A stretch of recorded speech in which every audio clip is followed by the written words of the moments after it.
Muy buenas noches, señores y señores. Bienvenidos al desarrollo de la clase correspondientes a la materia de ciencias naturales. Un gusto poder saludarles. Bienvenidos. Buenas noches, licenciado. Buenas noches. Buenas Buenas noches, noches, licenciado. Buenas buenas noches. noches, licenciado. Buenas noches, licenciado.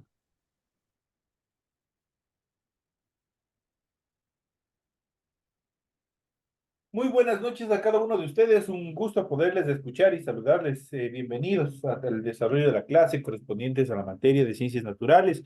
Bienvenidos. Iniciamos presentándoles el documento correspondiente a su tarea, la tarea que ustedes tienen activados para esta semana, la segunda actividad. En pantalla ustedes pueden observar el formato para recursos de aprendizaje de tarea. Estamos en la asignatura de ciencias naturales. Estamos en unidad número 4, historia de la vida de la Tierra y evolución de los seres vivos. Vamos a ver el subtema número 3 y corresponde a analizar los temas, la tectónica de placas, las rocas y su proceso de formación y la clasificación de las rocas. Son los temas que nosotros vamos a ver en el desarrollo de la presente clase. Tienen ustedes el tipo de tarea, tienen el objetivo de tarea y a continuación tienen las instrucciones. Recuerden que el trabajo es individual, deben leer el compendio de la unidad 4, tema número 3, para poder desarrollar la actividad, la tarea que ustedes tienen. Pueden ampliar su información sobre el mismo tema con otras bibliografías, de ser necesario. ¿Qué es lo que tienen que hacer como tarea para la presente semana? Dice lo siguiente, desarrolla las siguientes actividades. Primero, investigue en qué consiste la columna estratificada y realice un ejemplo colocando cada uno de los estratos en las distintas eras. Y la segunda actividad dice construya un mapa mental sobre la clasificación de las rocas. Eso es lo que ustedes tienen que hacer. Prácticamente son dos organizadores gráficos. El uno, obviamente, estructurado, obviamente, a la columna estratificada, con ejemplos de cada uno de los estratos. Y el segundo es un mapa mental en función de la clasificación de las rocas. Recuerden que el trabajo es 100% escrito, claro y ordenado. En este caso deben utilizar combinaciones de colores, líneas, símbolos e imágenes para ilustrar el contenido de la presente tarea. La rotulación de la hoja es obligatoria, ya saben cómo tienen que hacer. Tienen que cumplir la estructura que se les ha proporcionado en este documento, cumpliendo con todos los requisitos, la información que se les solicita. Esto lo hacen en la parte superior de su hojita. Una vez que han terminado ese proceso, a continuación ustedes desarrollan el contenido de su tarea. Es todo lo que tienen que hacer en función del desarrollo de esta actividad. Recuerden que para que el contenido de la tarea cumpla con los requerimientos que solicita la institución, ustedes deben revisar las recomendaciones, la rúbrica de calificaciones y al final de este proceso tenemos la información para el desarrollo de recursos de plataforma. Estamos en la unidad número 4 con el tema las tectónicas de placas, las rocas y su proceso de formación y la clasificación de las rocas correspondientes a la semana 3 de fecha 26 de mayo. Esta tarea permite entregas desde el 26 de mayo, la fecha límite de entrega es el 9 de junio y la fecha de publicación de la calificación será hasta el 15 de junio. Esa es la fecha, obviamente el 9 es la fecha límite para que ustedes puedan presentar esta segunda actividad de la unidad número 4. Tienen toda la información pertinente, tienen todas las actividades, todas las estructuras, como tienen que cumplir. En caso de que de pronto no hayan comprendido alguna de las actividades, ustedes pueden volver a revisar esta clase que en pocos minutos obviamente estará subida a su aula virtual y también pueden revisar el documento correspondiente a la tarea. Una vez que se les ha explicado cómo deben desarrollar los requisitos del desarrollo de su tarea, vamos a iniciar con este tema importante que nosotros debemos conocer, que son la tectónica de placas. Vamos a ver a qué se refiere la tectónica de placas. De pronto algunos no será un término nuevo, para otros no tanto. Nosotros estamos en un continente con una placa tectónica bastante nueva. Es por eso que nosotros tenemos bastantes movimientos telúricos, constantemente se está moviendo la Tierra, es justamente porque existe este nivel de sismicidad que obviamente se desarrolla por debajo de las placas tectónicas, obviamente de lo que es la litosfera que está estructurando el suelo en el cual desarrollamos todas nuestras actividades. La litosfera terrestre es la capa externa de la Tierra formada por la corteza y la parte más exterior del manto. A causa del ascenso del calor desde zonas profundas, esta capa se encuentra fracturada en diversos fragmentos llamados placas litosféricas. Existen en un total de 8 placas principales. Las demás son de menor tamaño, por lo que a menudo se las califica como subplacas. Las 8 placas principales que están conformando nuestro piso son la placa de Pacífica, la norteamericana, la sudamericana, la de Nazca, la euroasiática, la africana, la indo-australiana y la antártica. La mayoría de las placas contienen dos tipos de litósfera. Eso quiere decir que existe una litósfera oceánica y una litósfera continental. ¿Cuál es la litósfera oceánica? Son los fondos marinos. Es la parte de la tierra donde se encuentra la parte fondo, el fondo del marino. Mientras que la capa continental corresponde a los continentes, a donde nosotros desarrollamos los diferentes continentes que nosotros podemos observar en un mapa mundi. A ese corresponde obviamente las placas continentales. Las placas oceánicas es más delgada y más densa, sobre ellas se instalan las aguas de los océanos, facilito de identificar, mientras que las placas continentales son más gruesas, más ligeras y coinciden con las zonas emergidas, eso quiere decir las zonas donde se encuentran cada uno de los países, por decirlo de otra manera. El estudio de los diferentes tipos de relaciones entre las placas ha dado lugar a la teoría de la tectónica de placas, que en el siglo XX explicó muchos fenómenos geológicos como la formación de las cordilleras y los procesos que estas conllevan, como el vulcanismo y también en los procesos de sismicidad. Alfred Wagner en el año de 1912 dio un primer paso hacia la teoría de tectónica de placas al enunciar su teoría de la deriva continental. En ella explora que los continentes, lejos de encontrarse en una situación estática, se desplazan lentamente. De este modo, Wagner explica que hace 300 millones de años la Tierra emergida se encontraba en forma de un solo megacontinente llamado Pangea, rodeado de un único océano llamado Pantalasa. Entonces aquí, por ejemplo, acá en esta parte de arriba, justamente existe una teoría. Si nosotros podemos observar esta imagen, existe una teoría que en algún momento tanto Sudáfrica como, perdón, Sudamérica como África en algún momento estuvieron unidas. La coincidencia de las costas de algunos continentes, como la costa atlántica de Sudamérica y África, indican que estos continentes estaban unidos y se han separado posteriormente. Entonces aquí prácticamente esta teoría se basa en dos postulados fundamentales. Primero, en el que acabamos de ver, que los perfiles costaneros, tanto de África como de Sudamérica, coinciden. Otro de las características en las cuales se sustenta es que determinados mamíferos, obviamente existentes en el continente africano, también están presentes en Sudamérica. Hay algunos vestigios, algunos huesos de determinados mamíferos que vivieron en épocas pasadas que también coinciden tanto en África como en Sudamérica, pese en la actualidad estar separados por el Océano Atlántico. Obviamente se han encontrado similitudes y obviamente diferentes especies que coinciden tanto en flora y fauna con el continente africano y el continente sudamericano.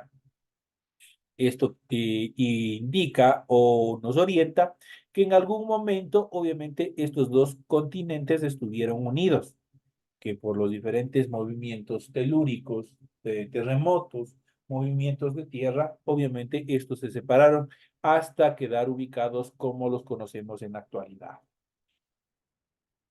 En cuanto a las evidencias de la teoría de la tectónica de placas, con posterioridad a los estudios de Wagner, los avances científicos proporcionaron nuevas certezas decisivas para la teoría de la tectónica de placas, tales como el paleomagnetismo de las rocas del fondo oceánico. Durante su formación, algunos de sus minerales adquieren y fijan la polaridad del campo magnético de nuestro planeta. A lo largo de la historia de nuestro planeta, la polaridad terrestre, esto es norte-sur, se ha invertido varias veces. Esta alternancia se manifiesta en la roca del fondo oceánico. Otra de las características es la edad de las rocas del fondo oceánico. Se trata de rocas de edades muy recientes y de edades mucho más antiguas, hasta 200 millones de años atrás. Esto se interpreta como una prueba de la expansión del fondo de los océanos a partir de un eje central. También se puede mencionar la distribución de los volcanes y terremotos. Se disponen alineados y se concentran en determinadas zonas que coinciden con los límites propuestos para las placas tectónicas. Los volcanes obviamente están ubicados de acuerdo también a las estructuras donde obviamente están los límites de cada una de las placas y eso ya lo vamos a ver más adelante. El análisis de la paleoclimatología, estos estudios han demostrado que todos los continentes del sur, África, Sudamérica, Australia y la India, aconteció un clima glacial. Eso significa que existió un único continente situado cerca del Polo Sur, que posteriormente se fracturó y dio lugar a otros continentes que se desplazaron hacia su ubicación actual. Y por último, el estudio de las estructuras submarinas, gracias a la exploración de los océanos mediante submarinos que pueden soportar la presión que existe en el fondo de 2 o 3 kilómetros, se han podido cartografiar los dorsales oceánicos. Estos son largas cordilleras submarinas que recorren los principales océanos. Entonces, las cordilleras, obviamente, las montañas, como obviamente tenemos acá en la serranía, o lo que es el cinturón de fuego de los Andes, no es solamente acá en el continente, sino que también existe debajo de los océanos. En cuanto a las rocas y su proceso de formación, es otra de las características fundamentales, obviamente, que determinan el proceso de formación que tuvo nuestro planeta. No obstante, no se observan rocas tan antiguas en la superficie terrestre. Procesos geológicos como la meteorización, la fusión y el metamorfismo deben haberlas destruido o transformado. Por fortuna, algunas rocas contienen un mineral llamado zircón, que resiste estas transformaciones sin alterarse. Midiendo la edad de los cristales de zircón, puede obviamente conocerse cuándo se formaron las rocas. Los zircones más antiguos, de unos 4.400 millones de años atrás, se han aliado en Australia, aunque no se encuentran en su roca original. Las rocas más antiguas que se conocen son las de Gneiss de Acasta en Canadá, de unos 4.000 millones de años atrás. Ahí nosotros tenemos estas características y nosotros podemos ver el zircón a la izquierda y el gneiss de Acasta a la derecha. Son características de rocas especiales, las cuales obviamente no sufrieron ninguna modificación al transcurrir del tiempo y esto nos permite o ha permitido a los geólogos poder determinar la edad que tienen cada una de las rocas en función de su formación. En cuanto a los principales procesos de formación de las rocas, han sido los siguientes. Primero, la actividad volcánica. Debió ser muy intensa en los primeros tiempos, ya que la mayor parte de las rocas más antiguas son volcánicas. A medida que la Tierra se enfriaba, esta actividad fue disminuyendo, pero aún así han dado numerosos episodios de gran actividad, como los que formaron extensas coladas de lava que al enfriarse originaron unas grandes mesetas llamadas trams. Los más conocidos son los trams del Deccan en la India, se originaron entre 60 y 65 millones de años atrás. En cuanto a los procesos de erosión, transporte y sedimentación, algunas de las rocas más antiguas son de origen sedimentario, como las formaciones de hierro bandeado, unas rocas constituidas por capas de mineral de hierro acumuladas sucesivamente. Las más primitivas se hallan en Groenlandia y tienen una antigüedad de 3.850 millones de años atrás.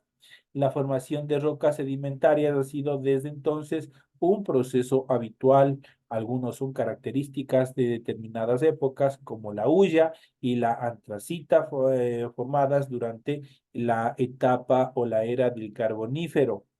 Las rocas son las pruebas de la historia geológica de nuestro planeta. Para averiguar cuándo se formaron, se utilizan los métodos de datación, que pueden ser de dos tipos este proceso de datación. Puede ser una datación relativa y puede ser una datación absoluta. Cuando la datación es relativa, esta consiste en deducir la edad de un material al comparar su composición con la de otros materiales, puesto que las rocas que se forman en la superficie terrestre se acumulan encima de las que existen previamente, se deduce que las rocas son más antiguas cuando mayor es la profundidad a la que se hallan. Por otro lado, si una roca se encuentra entre dos capas de edad desconocidas, la edad de la roca puede situarse en un intervalo comprendido entre las edades de cada una de estas capas. Esto en cuanto a la actividad o la aplicación de la datación relativa. En cuanto a la datación absoluta, pues esta radica en determinar la edad de un material analizando los elementos que lo conforman. El método más preciso es la datación por isótopos radioactivos o radioisótopos. Mediante estos procesos se los puede desarrollar también, conocer la edad de formación de las rocas. En cuanto a la clasificación de las rocas, la geósfera está constituida por minerales que se agrupan formando rocas. Podemos clasificar las rocas siguiendo su origen. Por ejemplo, magmáticas o ígneas. Se originan por el enfriamiento y solidificación del magma y existen dos tipos de estas. Las plutónicas se forman por la solidificación lenta del magma en el interior de la Tierra. Ejemplo, tenemos el granito, la sienita y el gramo. Cuando son volcánicas, se originan por la solidificación del magma cuando es expulsado a la superficie de la Tierra, en las erupciones volcánicas o al fondo de los océanos de las dorsales oceánicas. Ejemplo, tenemos el basalto, la andesita y la riolita. Cuando son sedimentarias, surgen en superficies terrestres como consecuencia de los procesos de erosión, transporte y sedimentación. Pertenecen a esta clase las dendritas, que estas proceden de la erosión de las rocas, cuyas partículas son transportadas por suspensión por el agua o también por el viento. Ejemplo de esta pueden ser la arcilla y también la arenisca. La química se produce por la precipitación química de las partículas que se encuentran disueltas en el agua, del mar o también del agua. Dentro de este ejemplo tenemos la caliza. Tenemos las organágenas. Proceden de restos de seres vivos que experimentan un proceso de descomposición y transformación. De este ejemplo tenemos, por ejemplo, el carbón. Ahí nosotros podemos ver tanto el granito, la sienita, la andesita y el basalto. Tenemos aquí como ejemplos.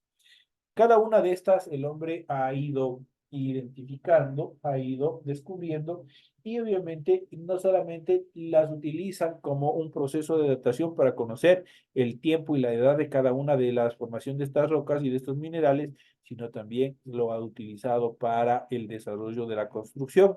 Si ustedes pueden ver, la mayoría de estos componentes de estas rocas, obviamente son utilizadas en la fabricación y en la estructuración, por ejemplo, de cemento, para la construcción de determinados elementos para decoración, obviamente, en cuanto a las fachadas de las casas, de edificios. Ahí el hombre ha aplicado cada una de estas estructuras. Tenemos también las rocas metamórficas, se forman a partir de rocas magmáticas, sedimentarias u otras rocas metamórficas. Se originan en el interior de la corteza terrestre donde son sometidas a elevadas presiones y también a temperatura.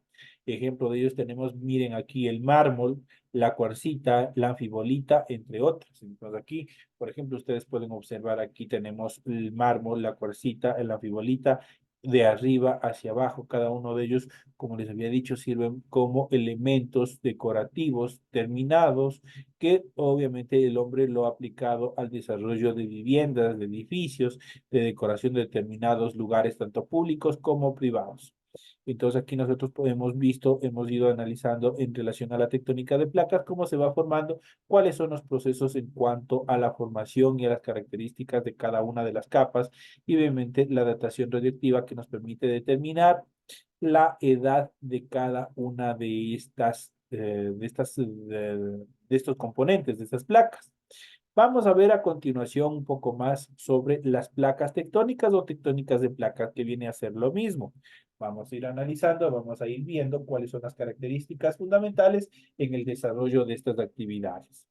Aquí nosotros podemos ver y podemos ver resaltado en rojo, un rojo tipo fuego, nosotros podemos ver los diferentes, prácticamente el cinturón de fuego, obviamente del Pacífico, cómo está distribuido cada uno de estas que nosotros podemos ver en esta gráfica de estas líneas. Esto representa obviamente las rupturas entre placas. Y si nosotros podemos observar aquí, obviamente se encuentran muchas de ellas en los océanos, no necesariamente está sobre las placas continentales, sino está debajo de los océanos. Por eso es que existen muchas veces movimientos telúricos en el océano que obviamente generan tsunamis, que generan, dependiendo de su fuerza, obviamente generan diferentes fenómenos naturales. Pero, ¿qué son las tectónicas de placas? Las tectónicas de placas litosféricas son los distintos fragmentos en que se divide la corteza terrestre. En sus bordes se encuentra una intensa actividad sísmica, volcánica y orogénica. Esto se debe a que las placas tectónicas se hallan en constante movimiento sobre a la astenosfera, que es la capa del manto superior más cercana a la corteza y que se compone principalmente de magma. Este magma se mueve en el interior del planeta debido a diferencias de temperatura, lo que provoca que las placas tectónicas que están por encima también se muevan. Eso que dicho de otra manera, para que ustedes me entiendan, debajo de nuestra corteza terrestre, de donde nosotros estamos ahorita, en nuestros hogares, en nuestras casas. Debajo de esa nosotros tenemos un manto inferior, en el cual obviamente está conformado por magma. Eso quiere decir por lava. Estas placas están flotando sobre una colada de lava hirviendo a miles de grados de temperatura. Obviamente, en nuestra capa, de la capa donde nosotros estamos desarrollando nuestras actividades, no es estática, está en constante movimiento, justamente por el manto inferior que obviamente genera este movimiento al generar, obviamente, al estar más en contacto con el núcleo de nuestra Tierra, y esto obviamente genera que se desplacen lentamente las placas continentales. Los desplazamientos de las placas tectónicas producen fenómenos geológicos como los sismos y las erupciones de los volcanes. También pueden provocar la formación de cadenas montañosas y de cuencas sedimentarias, donde luego se formarán lo que conocemos como llanuras. En cuanto a la teoría de las placas, de la tectónica de placas, la teoría de la tectónica de placas que explica estos fenómenos fue formulada a finales de 1960. Sus principales aportes estuvieron basados en otros estudios realizados durante el siglo XX sobre la naturaleza geológica de nuestro planeta. Entre ellos, la teoría de la deriva continental de Alfred Wagner durante el año 1912 y la teoría de la expansión del fondo oceánico de Harry Higgs durante el año 1960. En cuanto a las características de las placas tectónicas presentan las siguientes características. Primero, son fragmentos de corteza terrestre. Se encuentran ubicados sobre la astenosfera, la parte del manto superior más cercana a la corteza terrestre. Hay 14 placas tectónicas principales. Existen 3 tipos, que son las oceánicas, las continentales y las mixtas. Se mueven lentamente, pero de manera constante. Su movimiento produce sismos y erupciones volcánicas. En cuanto a los tipos de placas tectónicas, existen 3 tipos de placas tectónicas: las oceánicas, las continentales y las mixtas. Vamos a ver cuáles son cada una de ellas. Las placas oceánicas están compuestas íntegramente por corteza oceánica, o sea, el suelo de los océanos, de modo que están sumergidas en toda su extensión. Esas son las placas oceánicas. Las placas continentales, por el contrario, están compuestas mayoritariamente por la corteza continental, o sea, por los continentes mismos. Y las placas mixtas poseen una parte continental y otra oceánica, y son los tipos de placas predominantes. Esos son en cuanto a la clasificación o los tipos de placas tectónicas que obviamente existe en nuestro planeta. Las principales placas tectónicas, aquí nosotros podemos observar, aquí están en diferentes colores, como obviamente se están ubicadas las diferentes placas tectónicas, tanto continentales como oceánicas y mixtas, en nuestro continente, en nuestro planeta Tierra. Esas son las características en cuanto a este tema, y que nosotros tenemos que tener una idea de cómo están formadas y por qué se desarrollan los sismos, por qué existen temblores, por qué existen erupciones volcánicas. Aquí tenemos parte de la explicación por qué se van dando todos estos procesos. Señores y señores, de esta manera, de esta parte, llegamos al final de la clase. Les deseo que tengan una excelente noche, un excelente resto de semana, que descansen, que disfruten y nos estaremos viendo hasta la próxima clase. Señores y señores, una feliz noche. Gracias, Gracias. Lice. Gracias, Lice. licenciado. Gracias, Lisen. Igual que tenga una linda noche. Que Diosito les bendiga. Muchas gracias, compañerita. Gracias por sus palabras. Igual para todos una bendecida noche, un bendecido resto de semana. Gracias, licenciado. Una linda noche. Gracias.